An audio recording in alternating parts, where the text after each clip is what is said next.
ఇట్లా చెప్పేసి ఆ దేవేంద్రుడు సింహాసనానికి నమస్కారం చేసుకున్నాడు.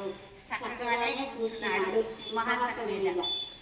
కూర్చున్న తర్వాత మరుసటి రోజు నుంచి ఎలా ఉన్నాయో, అమరావతి అంటే ఎలా ఉన్నది, స్వర్గం అంటే ఎలా ఉన్నది చాలా చక్కగా వివరిస్తున్నారు మన సినిమాలో. కానీ అన్నింటిలో మహా పూర్వసులు వీళ్ళందరూ కూడా అక్కడికి వచ్చి నాట్యం చేస్తూ ఉంటారు. మరి వచ్చి ప్రతిరోజు వాళ్ళు రంభా పూర్వసులు వచ్చి నాట్యం చేస్తున్నారు. స్వర్గం అంటే స్వర్గమే, ఇది స్వర్గమా ఇంకేదన్నా ప్రత్యేకమైనటువంటి ఇంద్రలోకమా, ఇలా ఉండేంటి ఇంద్రవైభవం అంటే ఇలా రోజు ఆ రంభా పూర్వసులు నాట్యం చూడకుండా ఉండలేకపోయాడు.